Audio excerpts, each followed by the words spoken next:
সকাল হয়ে গেছে। এই উঠ, যাবি বাজারে, জলদি আয়। খাবার দাবার নেই, খাবি কি তুই? উঠেছি, জানো হাফ মাল তুই হয়ে গেছে। এবার চলো বাজারে যাই। বাজার তো করা হয়ে গেল, চলো বাসায় যাই। আর এবার দেখো, ওখানে একটা মেয়ে কিভাবে পড়ে আছে। এই মেয়ে, তোমার কি হয়েছে? তুমি এভাবে পড়ে আছো কেন?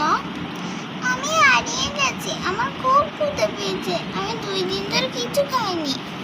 তুমি কি আমাকে সাহায্য করবে? আমরা বাড়িতে দুজনেই থাকি, তুমি কি আমাদের সাথে থাকবে? অবশ্যই থাকবো। চলো তাহলে। ঠিক আছে, চলো। এই যে বাসায় এসে পড়েছি, দেখো। ওয়াও, কি সুন্দর বাসা। ওয়াও, কি সুন্দর কাঠ, কি সুন্দর সোফা। ওয়াও, তুমি সত্যি আমাকে থাকতে দিচ্ছ? হ্যাঁ, তুমি আমাদের সাথেই থাকবে। আমাদের বেডটাও ভালো বড় আছে, আমরা 3 জন শুতে পারবো। তাহলে খুব ভালো হবে। আমার না খুব ক্ষুধা পেয়েছে। বোন, আমারও খুব ক্ষুধা পেয়েছে। আমরা দুজন বসি, তুমি যে আমাদের জন্য খাবার বানাও। ঠিক আছে, আমি বানাচ্ছি, তোমরা যে বসো।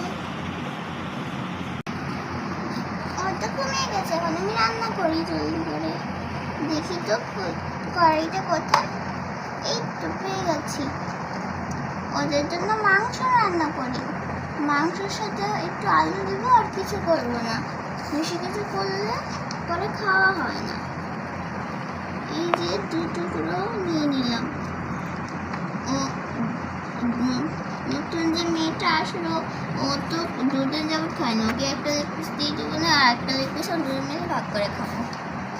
এবারে কড়াইটার মধ্যে এগুলোকে রেখে দিই। এই যে আলু নিয়ে নিয়েছি, এখন এই আলুটাকে আমি সুন্দর করে কেটে নিব। কুচ কুচ কুচ কুচ কুচ কুচ কাটা হয়ে গেছে। এবার ঢেলে দেই। এবার সুন্দর করে নাড়ার জন্য কি কুচুন খুঁজতে হবে। আরে গ্যাস তো শেষ হয়ে গেল, এখন আমাকে লার্কির চুলায় রান্না করতে হবে। যাই পাতলি কড়াইটা নিয়ে চলে যাই লার্কির চুলায়। এই যে এবার এখানে রেখে দিই, রান্না শুরু করি। বাকিগুলো পার্ট 2-তে দেখা হবে। Tata, bye bye. আর লাইক